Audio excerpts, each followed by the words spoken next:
Monday Night Raw Hot Takes, where I take your thoughts, your opinions, your hot takes, if you will. Cold takes too, all takes. I will take every single take that you got. I'll take it, and then we will discuss it on this channel. Our first one comes from Schwan. It's hot take: Jey Uso should be the one to dethrone Gunther and become the new world heavyweight champion. I would love that, actually, but I think it's either going to go to CM Punk or John Cena. I could see them holding off all the way to WrestleMania so John Cena could take the belt from him. I would love for Jey to do it, but I just don't think it's gonna happen. I don't think on the road to WrestleMania that'll happen. But wouldn't it be awesome and amazing? What if John Cena did win it, but then Jey Uso dethroned Cena? Oh man, that would be something. If Cena wants to crown a fan favorite, that would be a way to legitimize Jey Uso. I'm liking that. I never thought of that, but no way that would happen. But back to your comment though, Jey Uso dethroning Gunther, I love it, but I just don't see it happening. I don't think WWE is going to put their full weight behind Jey Uso like that before WrestleMania, and there's no way Gunther is going to hold the title that long. So either Punk or Cena is going to be the one that takes it. Tuno Tonga, love the name. The Street Profits need to be in the front of the tag division. It's been 4 years since they were number one. Oh my gosh, 4 years? That's borderline criminal. I am 100% agreeing with you, Tuno Tonga. Tuno Tonga, I agree. The Street Profits, they gotta be champs. They gotta be champs. Oh, please. They could be the face. They could be the faces of the tag division. Candy Marmain, Drew is looking like a fool right now. His mission will fail when it comes to Roman Reigns. I don't think he's looking like a fool, actually. I think he's looking really BA. I'm like, we got Drew McIntyre on a solo mission to destroy the entire bloodline, and he's making alliances with people he doesn't even like that much in order to get to Roman and dismantle the whole thing, because in his mind, he said to Solo, hey man, you take out Roman and then I'll come for you. Okay, well, if Roman ends up taking out Solo, no matter what, it's one less person that Drew has to go after. Either Roman takes out Solo or Solo takes out Roman. Either way, he's coming for who's left standing. So in my opinion, Drew's looking pretty good right now. Candy Marmay, do you think at Raw Netflix premiere we'll have Drew versus Jey? I could see it. I could definitely see it, but the show is so stacked right now, I could also see them just holding off. You gotta save some things for week number 2, you know? TTJC, I can't help but wonder if Dom is pulling a Kaiser Sose. If you don't know who Kaiser Sose is, go see Usual Suspects. I'm gonna give you a spoiler warning though, because I'm about to ruin the whole movie for you. Awesome movie, but it's over like 20 years old. So you have this guy who's pretending to be kind of an idiot or definitely not competent, but at the end, he's a criminal mastermind controlling the entire world, basically, criminal organization. And is that Dom? Is Dom just playing a fool? Is he really in charge? It does seem like he's got his confidence, but I don't think so. I think he is a moron, but a lovable moron at that, and slowly but surely he is finding his voice, and I think he's smartening up to the landscape of WWE. And I am finding my voice here on YouTube with you beautiful people, and to celebrate that at 10,000 subscribers, I'm going to give this belt away. I also have other belts. I have the Undisputed belt, I have the Smoking Skull belt, I have just a WWE Heavyweight belt, but yeah, this is the Winged Eagle, the one that Kevin Owens is walking around with right now. It doesn't look great in HD, but it looks beautiful in person, and yeah, I'll give it away. All you gotta do is comment below, subscribe to the channel as well, hit the bell notification, and if you are so kind, maybe a thumbs up. You know, that could be considered my Christmas gift. Give me a thumbs up for Christmas. I'd greatly appreciate it. Why am I doing this? Honestly, I want to quit the day job. I got so much content that I want to produce for you awesome people that, well, you know, the 50-hour-a-week job, the 60-hour-a-week job, it kind of gets in the way. And I'm not complaining. I'm glad I have a job, but I would prefer to just do YouTube for you awesome people. So comment below. Help me get to 10,000 subscribers. I'll do a live stream, give away a belt, free shipping, free everything, anywhere in the world. Seriously, I'll do it. 10,000 subscribers, not that far away. Donatello Leonardo, they got to do something with Damian other than Finn. It felt like he was in one of the hottest feuds a few months ago, but has been directionless since. Oh my gosh. Judgment Day, it's done. It's over. Quit kicking the dead horse. For real. We gotta stop it. It's done. It's over. Damian Priest is, you're right. Even Rhea Ripley, it feels like anybody that was involved in the Judgment Day was so red hot, but now everybody's just waiting for it to be over. We're like, come on, it's gotta be done. Someone said in my live chat that Bronson Reed would have been an excellent person for Damian Priest to feud with, and I definitely agree with that. Too bad he's out with injury, but do something. Send Damian Priest to SmackDown. Get him away from Finn. I just need it to be over. Same with Rhea and Liv while we're at it. Great wrestlers, great talent, but get them away from each other because they are all doing no favors keeping this feud going. Alex Johnson, 8464. I think Penta debuts on the Raw debut episode on Netflix. If you don't know who Penta is, he's part of the Lucha Brothers. Penta is one half. He is from AEW, or that's where he is right now, or was right now. Their contracts expired. There's this big old hubbubaloo about adding time to the contract, so WWE doesn't get a tag team, whatever the case may be. I'm not going to justify or argue against it. What we have, though, is one of the Lucha Brothers, Penta.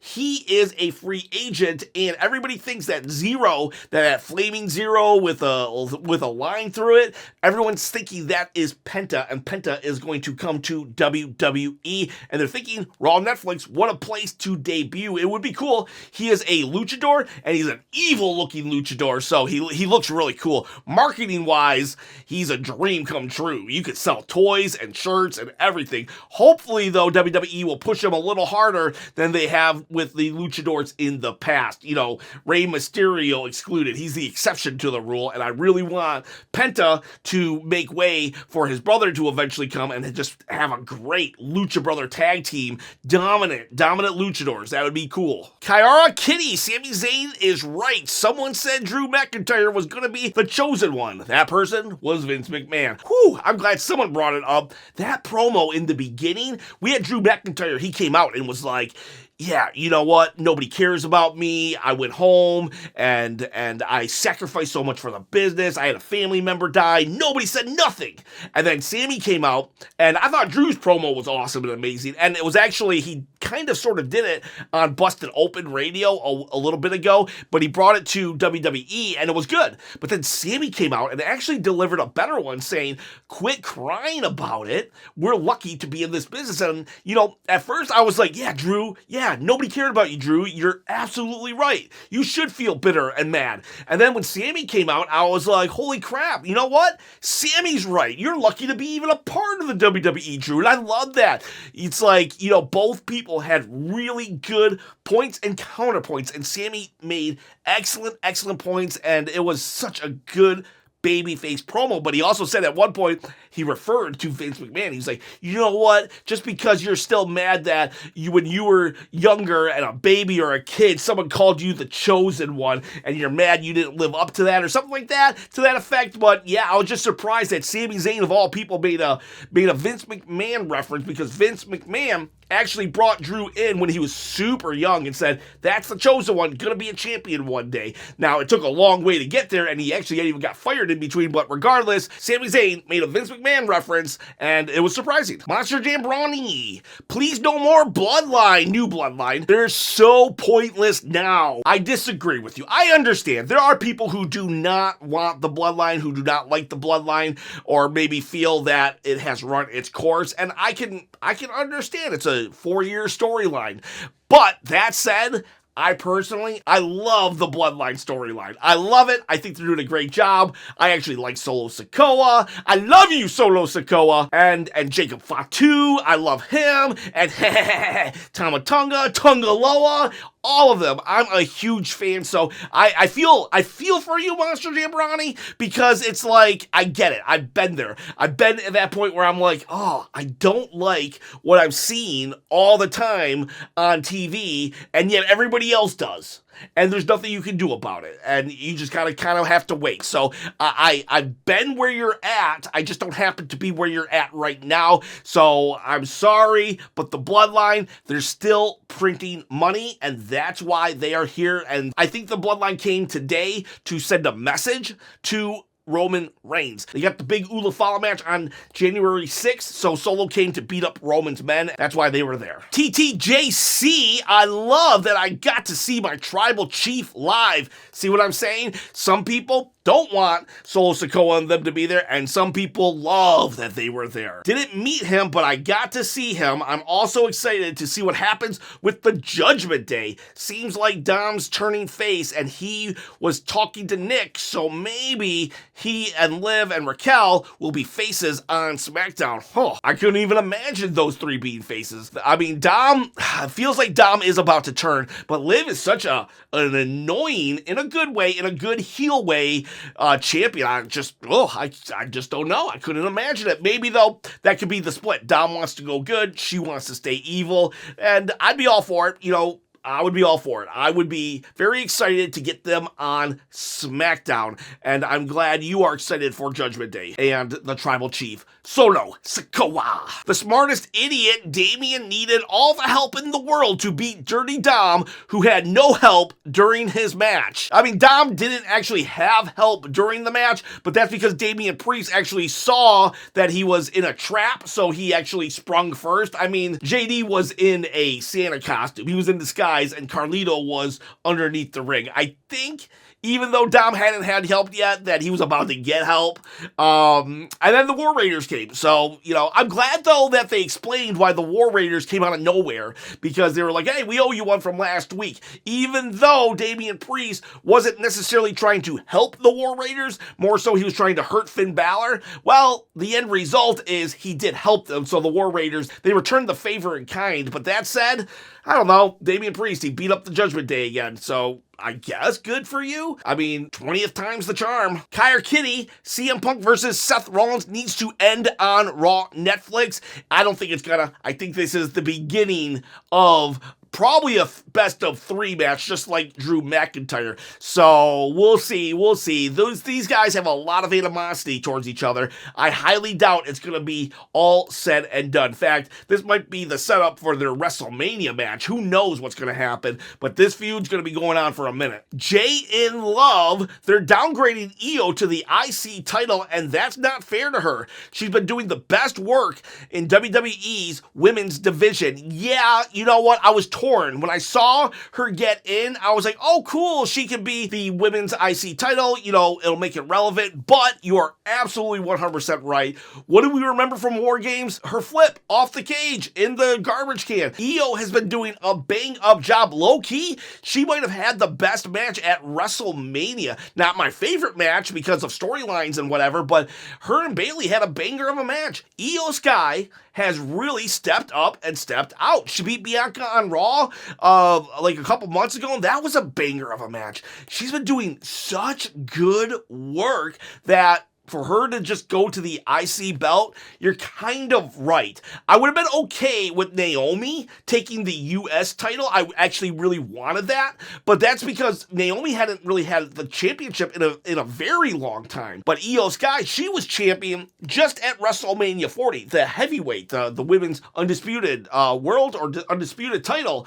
So it is definitely a downgrade for her. I'm torn on this one, but I tend to lean more towards your opinion that honestly, main eventers shouldn't necessarily be winning in this tournament. Let's let some other people like Lyra Valkyria or someone else like that, because again, Io should be really focused on winning back the top dog title, and her work rate, well, it speaks for itself, and it kind of deserves the top title. TTJC, after that Truth, Natty, and Butch promo, I want to see Dom and Liv link up with Natty and Truth. I've been itching for Dom and Truth tag team since the Rumble, and as Liv's primary trainer, Natty's always makes magic with her. I mean, I guess I don't have too much of an opinion. It would be great. I mean, it would be kind of funny to see if Dom could stay this really just heelish character while R-Truth was still this like comic relief, I think that would be cool. I think that would be funny and be different. So we get a lot of boos for Dom, but cheers for R-Truth. Yeah, I'm all for it. And honestly, if Natty gets this Liv, Rhea, never-ending feud to take a break, then yes, go for it. Do it, please. Raphael Latiai, Merry Christmas, Russell Chop. And a Merry Christmas to you as well. And while we're on the subject, if anybody out there celebrates Hanukkah, Kwanzaa, or nothing at all, then happy Wednesday, but happy holidays as well. Number 1, Gunther better watch his back. I have a feeling that Ludwig might turn on him, and their potential match could steal any PLE. That said, where is Gunther? Where is he? Like, what are we doing with this Gunther guy? You know, Cody at least got taken out with a pile driver, but Gunther, he's been kind of MIA, and it's not really that cool. He's the champion. We need to start holding Gunther to the same standard that we hold Cody. If Cody misses even one promo, it's like, well, where's Cody? I thought he wanted the John Cena schedule. And it's like, Gunther's just doing what? Nothing? Like, we saw Gunther from a Netflix kickoff promo, and that's all we got of our world champion. I'm sorry, if you got no plans with the dude, get the belt off him. And if Ludwig is the guy, I'd be cool with it. I don't see that happening, but yeah, they would totally steal the show. Number 2, Dom is definitely going to crash out on Netflix. They're definitely teasing something. I don't know if Dom is going to do one of those triple heel turns and he just gets more heelish, or if he's going to go babyface. It seems like he might, but I don't know. I don't know. With the New Day today, he was like, I didn't like Big E, but like, I still can't believe you guys did that. So he's starting to do some good things or have somewhat of a conscience, but he's still stuck in his evil ways. And then speaking of New Day, number 3, Kofi and Xavier can't catch a break, and I am loving every second of it. Yes, I am loving it. Oh man, Kofi flew in his mom, and his mom just turned her back on him. Now, one of the viewers, TTJC, was actually in attendance, and he said that Kofi's mom actually slapped Kofi. But we didn't see that on TV, so it's not canon. However, the audience didn't get to see that. I wish we would have. I think that would have added to it, but hilarious that we're extending this. They need to start getting in the ring. I'm okay with maybe a little bit longer, but after the 6th of Netflix, the New Day need to start getting some W's. But right now, just establishing them as just horrible people, all right, you know what? I'm with you, Raphael Latiai. I'm loving it. Number 4, Drew and Sami promo was just as awesome as their match. Even with one of them not at 100%, they still produced a banger, and the Bloodline coming like vultures to eat Sami and Jay. Icing on the cake, Jacob Orr's unmatched. Honestly, I don't think I can add much to that last statement. It was perfect. You know what? I agree with you 100%. We're definitely on the same page. Great match, great promo.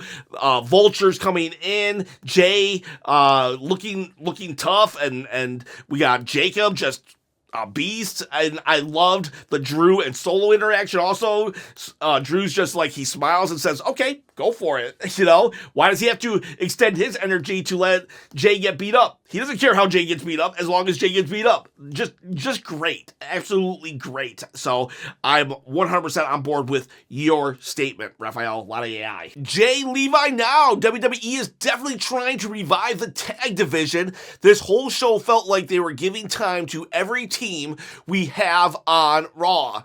Yeah, you know what? Let's do it. I'm hesitant. Pulled the rug out from under us before, but gotta start somewhere. So if this is the beginning of a tag team renaissance, then okay, I'm here for it. Let's go. Keep giving them the airtime. Tiz Mickey, I would have crashed out on Kofi too if I had to fly for 20 hours in the middle seat. Tiz Mickey is referring to the Kofi segment with his mom. Make sure you get your mom first class on a 20-hour flight, and then also first class in WWE. You could have got her a room or something, but maybe she want a front row, but get her right there, right on TV. Also, Tiz Mickey, look, another Bloodline pop has dropped. Me and Tiz Mickey, we collect Bloodline pops. This is the final boss rock. I had to get this on eBay, though, because it's a WWE.com exclusive, and I missed the pre-order window. I ordered it on eBay, but I hear it comes out for everybody in June. Jenna Sinatra, when will Jey Uso get his rematch against Braun Breaker for the Intercontinental Championship? He never lost it fair and square. I think, technically, they got rid of the rematch clause. So, in storyline-wise, they can say, well, that rematch clause doesn't exist anymore. However, they've also invoked it since then. So, it's kind of just like, they do it when they feel like it. And I think one day they'll just have it. They'll probably just have it out of the blue, even. And Drew McIntyre will probably cost it to him. So, if I were them, I would say, you know what? Jey wants the title back sometime in January, but Drew cost it, and that continues their feud. But you're right, he should get a rematch so we can just tie a little bow on that. I would love for him to win, but at this point, so close to Mania, I think all titles are staying on their respective champion. Negligence, they're teasing a potential team-up with Solo and Drew. You love to see it. Though, if this is the route they're taking, it looks like it's going to be Roman versus Drew versus Punk at Mania, not Rock. That's interesting. That would actually get Roman out of the main event scene while still being a main event. Yeah, that's, I never considered that. Drew versus Punk versus Roman. Maybe I should do a video on all potential WrestleMania matches. I did see a YouTuber did a video like that, but I did not watch it. So, your comment, though, is making me kind of want to do it, because I never even thought of that possibility, which, okay, well, you know what? Who knows? Although, I don't think Drew and Solo are necessarily teaming up. I think it's just a matter of convenience that they're beating up the same people. Comic Head, the Kofi Mom skit tonight is making me think WWE may drop the ball with the New Day heel turn. The flip on E was great TV, but since then, it's just skits of people being disappointed in them. We get it. They need forward momentum. What are their goals? Heels shouldn't be hung up on what people think of them. We should have seen them in a match by now because they're losing the real heat they had by the day, in my opinion. You know what? You're right. You're absolutely right here. I'm okay with them caring what other people think. It could be a part of their new character. However, that said, they should still be in a match. They definitely should have been a match, and they should be cheating in these matches, and they can get their heat then. It just might all accumulate with them just saying, you know what, fine, forget it. If you want to boo us, then we'll make you boo us. But we got to pull the trigger. You're right, it's taking too long. By Netflix, episode 1 or 2, they need to be in a match. They need to start getting wins. They need to be tag champs again, actually by the end of January. And we can't do that if we're just going to have skits. We get it. It is entertaining to watch them do that, but we can only prolong something so much. They gotta capitalize the heat that they got by destroying Big E. And so those are your Monday Night Raw hot takes. I appreciate every single one of you. Thank you so much for getting those comments in, for watching this video. It's about 5:30 in the morning, so I need to quickly get it in the editing process so we can have it out by the time I get home for work. Appreciate it. It is Christmas Eve, so tomorrow, there is a Christmas video, and then we will just keep going right into 2025. But until then, have a very Merry Christmas, a very Happy Hanukkah, an awesome Kwanzaa. If you don't believe in anything, then just let your Wednesday be great. I love you guys. I love you girls. Please have a very great day. And if there's a holiday that I miss, I really, truly mean it. I hope you have a happy one.